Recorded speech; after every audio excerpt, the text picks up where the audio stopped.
প্রিয় শ্রোতা ও দর্শক বন্ধুরা, কথা ও কাহিনী চ্যানেলটিতে আপনাদের স্বাগত। আজ আমি আপনাদের নিয়ে উপস্থিত হয়েছি এক নতুন গল্প নিয়ে। গল্পটির নাম নীল পাহাড়ের ডাক।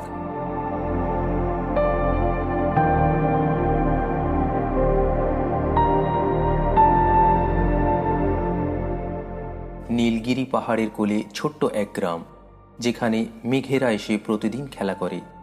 এই গ্রামেই বাস করে অভি, এক নিঃসঙ্গ স্বভাবের ছেলে। সে সব সময় একা থাকতে ভালোবাসে, পাহাড়ের নির্জনতায় হারিয়ে যেতে চায়। অভি ছোটবেলা থেকেই আঁকতে খুব ভালোবাসত।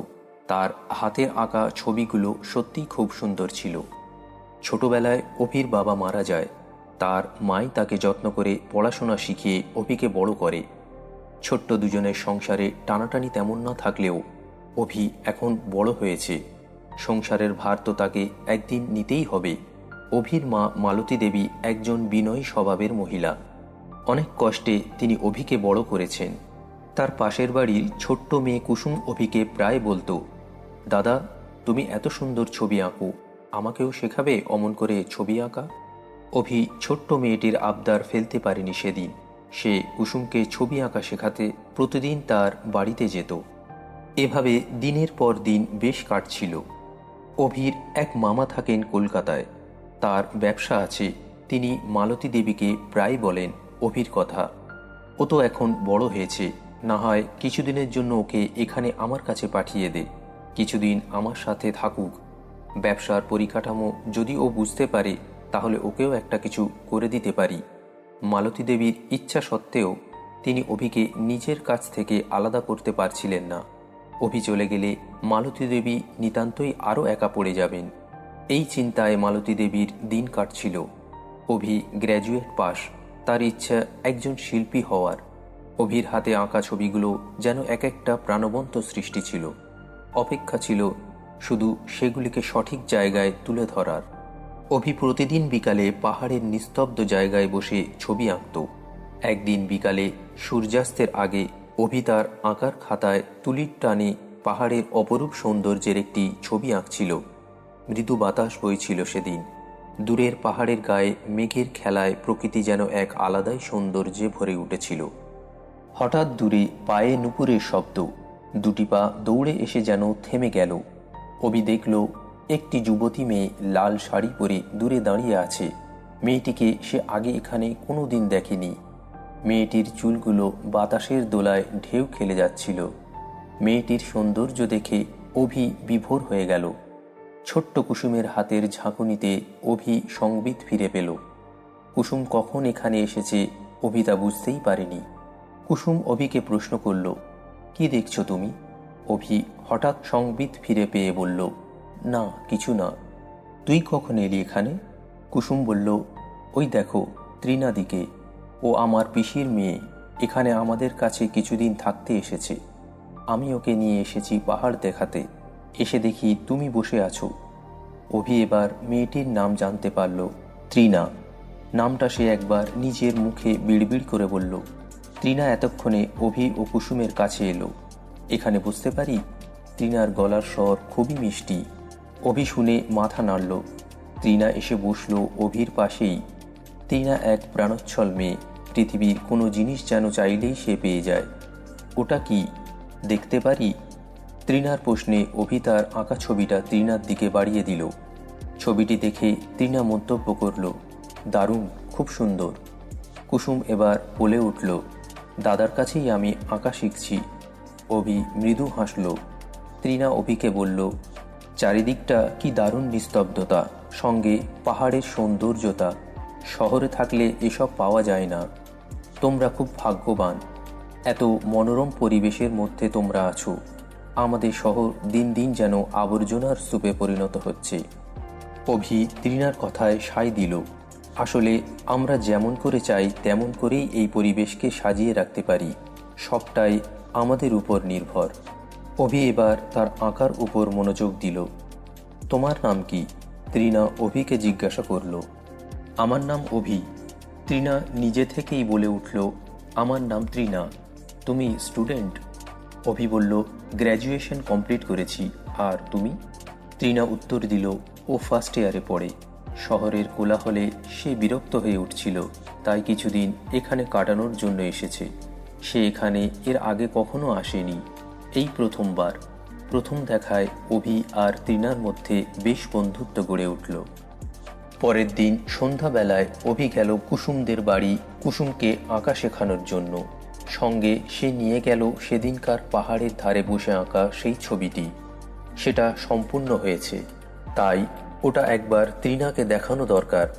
অভি মনে মনে তৃণার দিকে আকৃষ্ট হয়ে চলেছে। অভির একাকিত্ব যেন ধীরে ধীরে গলে যাচ্ছিল তৃণার উষ্ণতায়।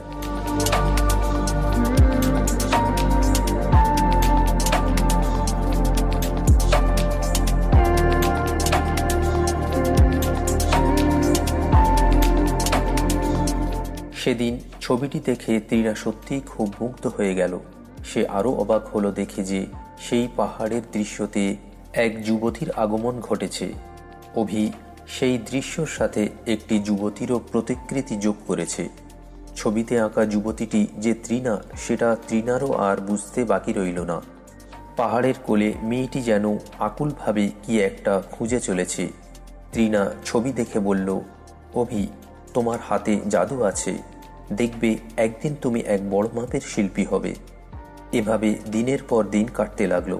অভি আর তৃণা প্রতিদিন বিকালে পাহাড়ের ধারে বসে গল্প করত, একে অপরকে নতুন নতুন দৃষ্টিভঙ্গি শেখাতো। তারা প্রত্যেক দিন সন্ধ্যার সূর্যাস্ত দেখত একসাথে।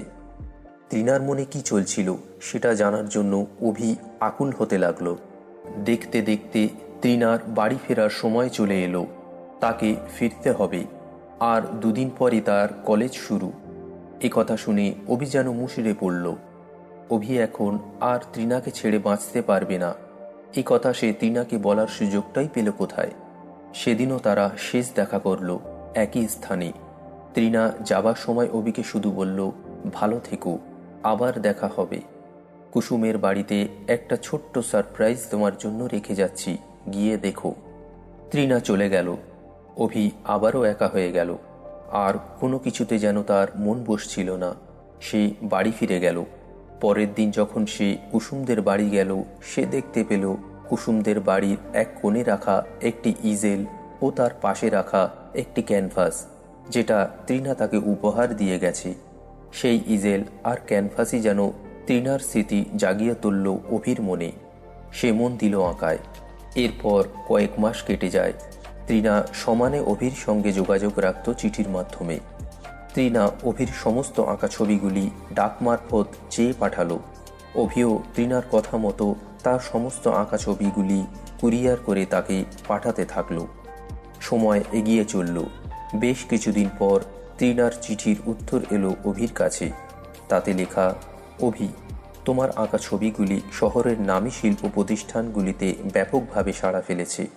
তারা তোমার আঁকা ছবিগুলি কিনতে আগ্রহী। ছবিগুলি আমি আমার পরিজন পরিচিতির মাধ্যমে বিভিন্ন আর্ট এক্সিবিশনে প্রদর্শিত করি। ছবিগুলো দেখে তারা আপ্লুত। প্রত্যেক ছবির জন্য তারা উপযুক্ত মূল্য দিতে প্রস্তুত। এখন তোমার সম্মতির প্রয়োজন। পত্রপাঠ অবশ্যই লিখে জানিও। ভালো থেকো। ইতি, তৃণা। চিঠি পড়ে অভির চোখে আনন্দের জল এলো। তৃণার এই অপার সহযোগিতা অভির জীবনটাকেই বদলে দিল। দিনরাত এক করে অভি আরও বড় বড় ছবি আঁকতে লাগলো। দেখতে দেখতে একটি বছর শেষ হতে চলল। অভি এবার তৃণার সঙ্গে দেখা করতে উৎসুক হয়ে আছে। সে আর পারছে না। অভির মনের কথাগুলো তৃণাকে বলা হয়নি, এবার সে বলতে চায়। এখন অভি তার জীবনে প্রতিষ্ঠিত। অর্থ, যশ সব কিছু তার কাছে রয়েছে। নেই শুধু তৃণা, যার জন্য অভির জীবনে এত কিছু। সে মনস্থির করল শহরে সে যাবেই তৃণার কাছে। সে চিঠি লিখল। 1 সপ্তাহ, 10 দিন, 2 সপ্তাহ কেটে গেল। কোনো উত্তর নেই। অভি কিঞ্চিত চিন্তায় পড়ে গেল। ভাবল, এটা তো তৃণার লাস্ট ইয়ার, হয়তো পড়াশোনার চাপ আছে। বছর শেষে আবার তৃণার ফাইনাল পরীক্ষা, হয়তো সেজন্যই সে প্রস্তুতি নিচ্ছে। প্রায় 2 মাস পর হঠাৎ তৃণা অভির গ্রামে ফিরল, সেই পাহাড়ের কোলে। প্রথমত অভি তৃণাকে দেখে চিনতেই পারল না। বিস্ময়ে তাকিয়ে রইল তার দিকে। তৃণার একই দুর্বল আর শোচনীয় অবস্থা। অভির মনে একরাশ প্রশ্ন। তৃণার বাবা মাও তার সঙ্গে এসেছে, আসার কারণ একমাত্র অভি। তৃণার মা বাবার কাছ থেকে অভি যা শুনল তাতে অভি নির্বাক হয়ে রইল কিছুক্ষণ। মারণ রোগে আক্রান্ত তৃণা। গত 3 মাস আগে সে অজ্ঞান হয়ে পড়ে। ডাক্তার বদ্যি সমস্ত কিছু করা হয়, কিন্তু ভাগ্যের পরিহাস, তৃণা আর বেশি দিন বাঁচবে না।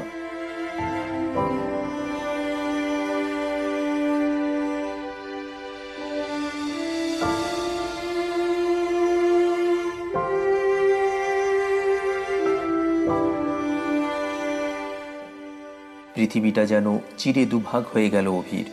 এত সংগ্রাম, এত অপেক্ষার পর কি পরিণতি হলো অভি আর তৃণার? অভির জীবনে আসা আনন্দগুলো হঠাৎ এভাবে ফিকে হয়ে যাবে সে স্বপ্নেও ভাবেনি। তৃণাকে নিয়ে সে স্বপ্ন বুনেছিল জীবনের এক নতুন অধ্যায় শুরু করবে বলে।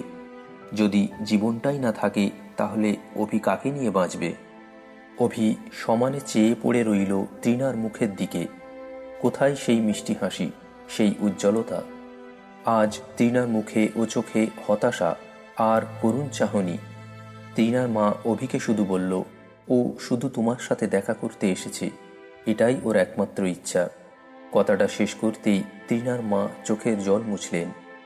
তৃণার মুখে যেন কোনো কথাই নেই, ঠোঁটের এক কোণে একটা ক্ষীণ হাসি। সেদিন বিকালে অভি তৃণাকে নিয়ে সেই পাহাড়ের ধারে নিয়ে গেল, যেখানে তারা প্রতিদিন সূর্যাস্ত দেখত। দুজনে বসে আছে সেই একই জায়গায়। আজ তৃণা তার হাতটি অভির হাতে রেখে বলল, কিছু কথা বলার ছিল তোমায়, বলা হয়নি। ভেবেছিলাম আবার যখন দেখা করব তখনই বলবো। আমি শুনছি, তুমি বলো, অভি বলল তৃণাকে। তৃণা বলতে লাগলো, প্রথম যেদিন এখানে আসি আমি এই পরিবেশ দেখে অভিভূত হয়ে যাই। এরকম এক জগৎ আমার পরিকল্পনায় রং ভরাতো। ওই দূরের পাহাড়, ওই পাখি, ওই যে দূরে যে নদীটি বয়ে চলেছে, একদিন সাক্ষ্য হবে আমাদের বন্ধুত্বের। যে বন্ধুত্ব স্বার্থহীন, এক খাঁটি বিশ্বাসের বন্ধন, যা চাইলেই পৃথিবীতে পাওয়া যায় না। সত্যি বলতে, যেদিন তোমায় ছেড়ে যাই তখন কিছু বুঝিনি, কিন্তু শহরের কোলাহলে এই পরিবেশ আর তুমি আমায় ভীষণভাবে মনে পড়ছিলে। তোমার কথা আর একসাথে কাটানো সময়গুলো আমার মনের গভীর পর্যন্ত ভেসে উঠছিল। মনে হচ্ছিল আমি আর তোমাকে ছাড়া বাঁচব না। কিন্তু অভি, এখন তো আমি বাঁচতে চাই তোমার সাথে। তৃণা অভির হাতটি জড়িয়ে ধরে কেঁদে উঠল, তার মাথা অভির কাঁধে রাখা। তারা দুজনেই চেয়ে আছে সূর্যের দিকে, যেটা ধীরে ধীরে অস্ত যাচ্ছে। এ যেন সূর্য নয়, অভি আর তৃণার এক প্রেম কাহিনী, যা চিরদিন সাক্ষ্য থাকবে এই পাহাড় আর প্রকৃতির মাঝে।